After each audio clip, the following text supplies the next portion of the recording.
Perkenalkan, nama saya Franciscus Galih dengan nomor NPM 1954051017. Saya dari kelas THPB 2019. Jadi, pada kesempatan ini saya akan mencoba memberikan sedikit penjelasan mengenai peranan mahasiswa dalam penyelenggaraan good governance.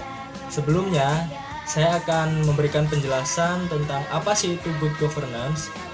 Jadi, good governance itu dalam artian singkat memiliki arti sebagai pemerintahan yang baik. Namun, di sini saya memiliki beberapa artikel yang menjelaskan tentang apa itu good governance serta peranan mahasiswanya. Jadi, good governance di sini dijelaskan bahwa merupakan suatu konsep yang mengacu kepada proses pencapaian keputusan dan pelaksanaannya yang dapat dipertanggungjawabkan secara bersama. Kemudian di sini juga dijelaskan mengenai prinsip-prinsip dari good governance. Prinsipnya di sini ada 9, saya sebutkan ya.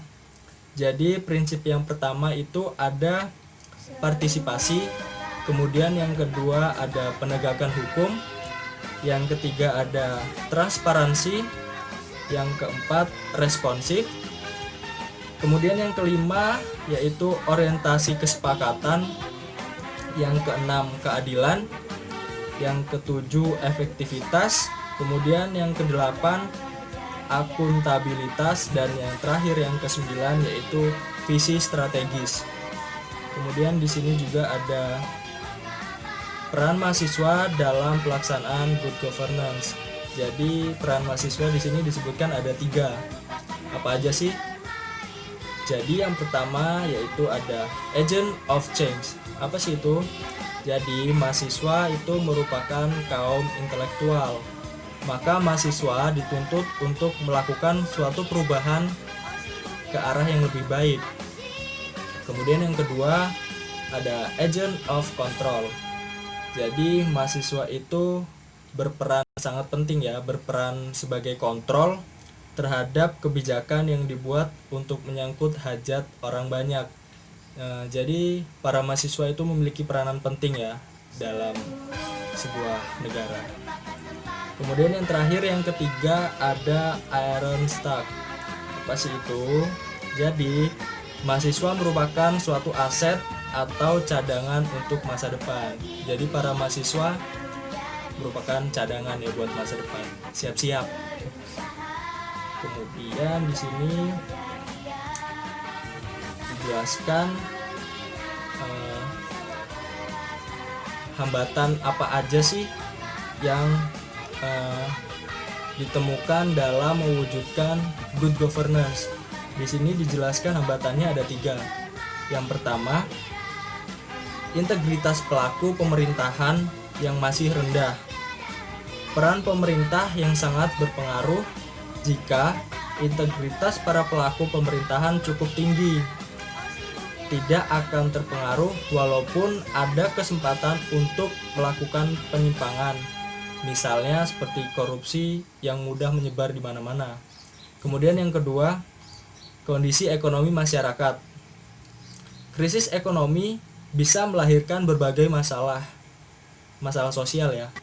Masalah sosial yang bila tidak teratasi akan mengganggu kinerja pemerintah secara menyeluruh. Kemudian yang ketiga, sistem hukum yang menjadi bagian yang tidak terpisahkan di setiap penyelenggaraan negara. Hukum faktor penting dalam penegakan good governance. Kelemahan sistem hukum yang akan berpengaruh besar terhadap kinerja pemerintahan secara keseluruhan. Itu tadi hambatan yang ditemukan dalam kehidupan sehari-hari, khususnya dalam lingkungan mahasiswa. Di sini juga dijelaskan solusinya dari hambatan-hambatan tadi ya.